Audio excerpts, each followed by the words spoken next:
On l'appelait Dylan. La trentaine à peine sonnée, frais et moulu d'une de ces écoles de commerce qui vous apprennent à prononcer disruption avant bonjour, cheveux plaqués au gel, costume un peu trop brillant. Son profil LinkedIn criait « agent du changement ». Le genre de type qui cite Steve Jobs et pense qu'une révolution, c'est de remplacer la machine à café par une option lait d'avoine exclusivement. Je l'ai croisé pour la première fois un mercredi matin grisâtre, un de ces jours où la bruine s'accroche autour de la défense. J'étais plongé dans un rapport de conformité pour l'une de nos autorités de tutelle, le genre de dossier qu'on manipule avec des gants et une habilitation à jour. C'est là que Dylan a fendu l'open space avec l'assurance d'un homme qui a lu un jour un article de la Harvard Business Review dans un avion. « Salut l'équipe », a-t-il claironné, affichant un sourire qui devait bien valoir 3 000 € d'aligneur dentaire. Je suis là pour secouer le cocotier, optimiser les process et éliminer les points de friction. Je n'ai même pas levé les yeux, mais j'ai senti son regard planer sur moi, comme un drone au-dessus d'une cible.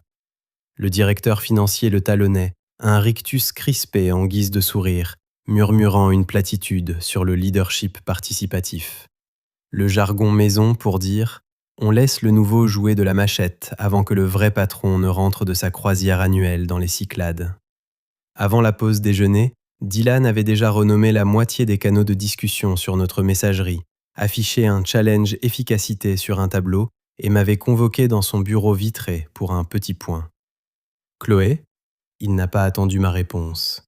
« J'ai regardé l'organigramme et, j'ai l'impression que vous êtes un peu partout. » Il a souri, comme s'il venait de me surprendre à voler des stylos. Les postes historiques peuvent parfois gripper la machine. « Ça fait combien de temps que vous êtes là ?»« 8 ans, ai-je répondu d'un ton neutre. « Ah oui, quand même, a-t-il lâché, du même air que quelqu'un qui découvrirait un Minitel dans le grenier de sa grand-mère. « Écoutez, j'accorde beaucoup de valeur au savoir institutionnel, mais pour aller de l'avant, je vais rationaliser la supervision de la conformité. Redéployer les responsabilités. » Redéployer. Traduction, vous êtes viré. Je n'ai pas scié, je me suis juste penché légèrement en avant. C'est vous qui assurez l'intérim de la direction, c'est ça ? Il a hoché la tête, le torse bombé. Exactement, et je veux instaurer une culture lean et agile, vous comprenez ? Oh, je comprenais, j'ai souri. Le genre de sourire qu'on arbore juste avant de regarder l'autre marcher sur une mine qu'on a soi-même contournée. Parfaitement, ai-je dit, si vous avez besoin d'une signature, faites-moi signe. Il a balayé ma proposition d'un geste de la main. Je vais voir ça avec les RH. Ils s'occuperont vous savez, des formalités. À 16h, une convocation est apparue dans ma messagerie. Objet, entretien de transition, un classique. Je me suis présenté au bureau des RH, j'ai acquiescé en écoutant les banalités sur la nouvelle dynamique de l'entreprise et le fameux « ce n'est pas personnel », puis j'ai signé mon solde de tout compte sans un mot. Ils m'ont tendu un dossier de départ glacé, sans indemnité supralégale, juste un stylo publicitaire et un formulaire préimprimé. J'ai paraphé d'un trait et je suis parti sans un regard en arrière. Je crois que Dylan ne s'est même pas rendu compte de mon départ avant 2 jours, lorsque le service des achats a signalé le blocage de 3 livraisons critiques, faute d'approbation par un responsable conformité habilité. Quand la direction financière a envoyé une alerte interne, licence en attente d'invalidation, conformément à l'article 9B du règlement. Et quand l'habilitation principale de l'entreprise, celle exclusivement liée à mes certifications personnelles, a été officiellement marquée comme révoquée en attente de réautorisation. Conformément à mon contrat de travail, toutes les certifications financées par l'entreprise devenaient caduques en cas de rupture de celui-ci. Et Dylan, manifestement, n'avait pas lu le contrat. Le lundi matin est arrivé avec la subtilité d'un infarctus en pleine réunion. Assise chez moi en jogging, sirotant mon café en faisant défiler les nouvelles, j'ai vu la publication de Dylan sur son parcours de leader et sa capacité à prendre des décisions difficiles. Elle avait récolté 3 likes, 2 stagiaires et sa mère. C'est là que les choses sérieuses ont commencé. Un email du service juridique à tout le personnel. Objet, urgent, audit de conformité, présence obligatoire. Envoyé à 7h12 du matin. De mon canapé, Je sentais presque l'odeur de brûlé. Parce que lorsque le PDG est entré plus tard dans la matinée, frais débarqué de son yacht à Monaco, le teint hâlé et un expresso à la main, et qu'il a demandé « Mais pourquoi diable avez-vous viré Chloé ?» Le silence qui a suivi a été plus assourdissant que n'importe quelle alarme incendie. Quand la voix de Grégoire Vasseur a résonné dans l'atrium vitré, toute l'aile des opérations s'est figée.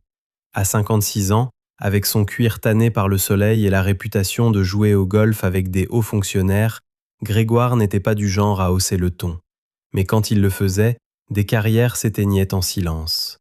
Dylan a bafouillé quelque chose sur l'optimisation et la modernisation des structures. Grégoire l'a coupé d'un seul regard. Vous avez renvoyé la seule personne qui détient l'habilitation réglementaire principale de cette boîte. Dylan a ouvert la bouche, puis l'a refermée. Autour d'eux, l'ambiance a changé. Des managers faisaient semblant de consulter leur téléphone. Des assistantes brassaient des papiers qui n'en avaient pas besoin. Grégoire s'est tourné vers le directeur juridique. « C'est vrai ça ?» Marc, le genre d'homme qui portait ses pochettes de costume comme une armure, s'est éclairci la gorge. On nous a dit que cela faisait partie d'une initiative d'efficacité. Grégoire a eu un rire sec. « L'efficacité !» Il a fixé Dylan. « Vous avez lu son contrat, au moins ?» Dylan s'est redressé, tel un élève essayant d'impressionner le professeur qui vient de le surprendre en train de tricher. C'était une procédure RH standard. L'article 9B, a claqué Grégoire. Les certifications financées par l'entreprise sont caduques dès la rupture du contrat. L'habilitation réglementaire est donc invalidée, ce qui signifie, Marc a terminé pour lui, que nous ne sommes plus en conformité. Depuis l'instant précis où elle a signé ses papiers, un silence de plomb. On aurait entendu une agrafeuse tomber. Une jeune analyste, Renée, je crois, a murmuré presque inaudiblement « L'habilitation ne peut pas être rétablie sans ces qualifications. » Grégoire a scié. « Ça prendrait combien de temps ?» Renée a hésité. 4, peut-être 6 semaines, en supposant qu'elle accepte de revenir et de refaire la demande, et en supposant que la Commission nationale l'accepte. Grégoire a expiré lentement. Quelqu'un a appelé Chloé ? Une voix tremblante des RH a répondu. Nous avons envoyé un email de suivi. Elle n'a pas répondu. Grégoire s'est retourné et a pointé un doigt accusateur sur Dylan. Vous avez 12 heures pour régler ça. Dylan a hoché la tête, le genre de hochement de tête qu'on fait quand on réalise que son parachute n'est qu'un sac à dos. Je n'étais même pas chez moi quand le mail de Dylan est arrivé. Objet, discutons d'une voie à suivre, hâte de collaborer. J'étais en brunch dans le Marais, Bénédicte, mimosa à volonté et vue sur les toits de Paris. J'ai ouvert le mail sur mon téléphone entre 2 gorgées de champagne. C'était un concentré de jargon managérial. Reconnaître votre valeur, aligner nos visions, opportunité de croissance. J'ai fait défiler jusqu'en bas. Offre de retour en tant que consultante. Contrat de 6 mois, salaire réduit mais avec des primes de performance. Et bien sûr, un accord de confidentialité mutuelle. J'ai souri, j'ai classé le message et je n'ai pas répondu. Vers 15 heures, mon téléphone a vibré à nouveau, numéro masqué. J'ai décroché à la 3e sonnerie. « Chloé ? Salut, c'est Dylan. » Sa voix suintait une gaieté forcée, le bruit d'un homme faisant des claquettes sur du verre brisé. « Bonjour Dylan » ai-je dit en coupant une fraise dans ma coupe de glace. Écoute, à propos de la transition, je crois qu'on est parti du mauvais pied. C'est entièrement ma faute. Je me disais qu'on pourrait peut-être... Dylan, l'ai-je coupé doucement.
Le mercredi, la rumeur courait que Grégoire lui-même envisageait une déclaration publique. Une cellule de crise juridique avait été dépêchée sur place. Les opérations étaient officiellement à l'arrêt. Quant à Dylan, il avait été discrètement rétrogradé au rang de coordinateur de projet. Sans équipe, sans bureau, juste une place dans un espace partagé près de la photocopieuse, avec son odeur caractéristique d'ozone. J'ai observé tout ça se dérouler depuis le rooftop d'un hôtel, un cocktail à la main. Pas par vengeance, mais parce que certaines leçons doivent s'apprendre à la dure. Le conseil d'administration a convoqué une session d'urgence. Pas par email, pas en visio, en personne, au siège. Le genre de réunion où l'on ne discute pas des carrières, on les dissèque.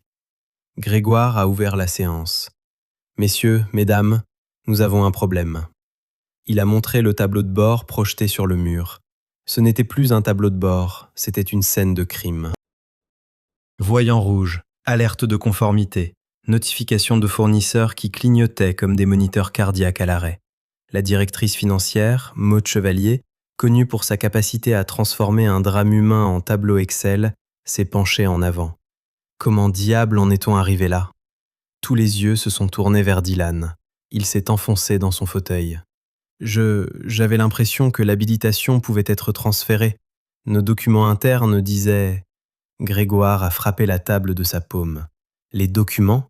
La personne que vous avez virée était le document. Le silence s'est épaissi. Le président du conseil, M. Dufort, cheveux blancs et regard glacial, a joint ses doigts. N'y a-t-il eu aucun contrôle sur ce licenciement ? La DRH a répondu d'une voix cassante. Nous avons traité la demande selon la directive de Dylan. Nous avons supposé que les vérifications avaient été faites. Vous avez supposé, a tranché Dufort. Grégoire s'est tourné vers Dylan. Vous êtes mis à pied. Effet immédiat. Dylan est parti sans même prendre son ordinateur portable. 1 heure plus tard, son badge ne fonctionnait plus. Le lendemain, Grégoire m'a envoyé une proposition formelle. Objet, proposition de retour immédiat, consultante exécutive en conformité. En pièce jointe, une offre. Contrat de 6 mois, autorité totale sur les opérations de conformité, salaire doublé, bonus garanti. Et bien sûr, un accord de non-divulgation en béton armé. Je l'ai lu, puis j'ai laissé le mail mariner dans ma boîte de réception. Le matin suivant, les fournisseurs ont commencé à m'appeler. La rumeur disait que j'envisageais de rejoindre un concurrent. Ce n'était pas encore le cas, mais c'est fou la vitesse à laquelle le pouvoir d'une entreprise s'effrite quand la personne qui détient les clés s'en va. Grégoire a essayé de m'appeler personnellement, 4 fois. J'ai répondu à la 5e. Chloé, a-t-il commencé d'une voix maîtrisée. Je veux arranger les choses. Vous voulez arranger les choses parce que c'est juste ou parce que vos actionnaires aiguisent leur couteau ? Il a marqué une pause. Un homme intelligent, il n'a pas menti. Un peu des deux. J'ai souri, même s'il ne pouvait pas le voir. Bonne chance avec ça. Et j'ai raccroché. Cet après-midi-là, un signalement anonyme a atterri sur le bureau de l'autorité des marchés financiers. Négligence présumée en matière de conformité, habilitation réglementaire invalidée, risque potentiel pour la sécurité publique. Devinez qui n'était pas la source ? Moi. Quand une entreprise carbure à l'arrogance, elle a tendance à créer ses propres ennemis. Je n'avais pas besoin de lever le petit doigt. Le vendredi, une note de service interne a fuité. Objet, stratégie de mitigation des risques critiques, restructuration immédiate. Le nom de Dylan figurait en bas de page. Poste dissous suite à une évaluation des performances. Le code pour dire « On vient de réaliser que vous avez fait sauter l'immeuble, voilà la facture ».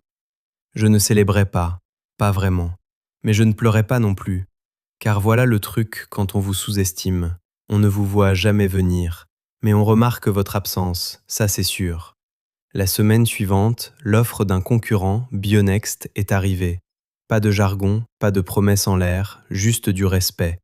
Une offre en tant que directrice de la stratégie de conformité globale, rattachée directement au conseil d'administration. Et une ligne à la fin qui a tout scellé. Nous pensons que la conformité repose sur les individus, pas sur les procédures. J'ai pris une profonde inspiration et j'ai dit oui. 3 semaines plus tard, la nouvelle est tombée dans les échos. Bionext s'assure les services d'une experte de la conformité. Une ancienne cadre de Synergia ouvre une nouvelle ère. Mon nom en toutes lettres dans le premier paragraphe.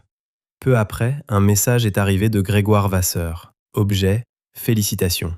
Pas de texte dans le corps du mail, juste ce mot. Il avait enfin compris. Mais le temps que la prise de conscience frappe à la porte, il est souvent trop tard pour ouvrir. Grégoire a démissionné à la fin du trimestre. Le conseil a appelé cela une transition stratégique du leadership. Traduction, ils l'ont jeté par-dessus bord avant que le navire ne heurte les rochers. Quant à Dylan, aux dernières nouvelles, il était freelance. Il proposait des solutions de conformité agiles à des startups assez désespérées pour l'écouter. Un soir, dans mon nouveau bureau au 34e étage, je regardais les lumières de la ville scintiller. J'ai pensé à Grégoire, à Dylan. Ils n'ont pas perdu parce que je suis parti. Ils ont perdu parce qu'ils n'ont jamais imaginé que je puisse le faire. Ils ont pris mon silence pour un consentement, ma loyauté pour une faiblesse. Ils ont appris à leurs dépens que la seule chose pire que de perdre un élément clé, c'est de réaliser qu'on l'a soi-même poussé vers la sortie. Le lendemain, une enveloppe Kraft était posée sur mon bureau, pas d'expéditeur.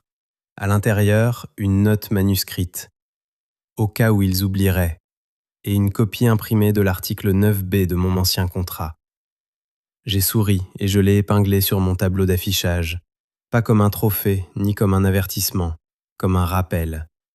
Les personnes qui construisent les fondations d'une entreprise sont rarement celles que l'on voit sur scène. Elles sont discrètes, silencieuses, constantes, jusqu'au jour où elles ne le sont plus. Et quand elles partent, leur silence est une déflagration.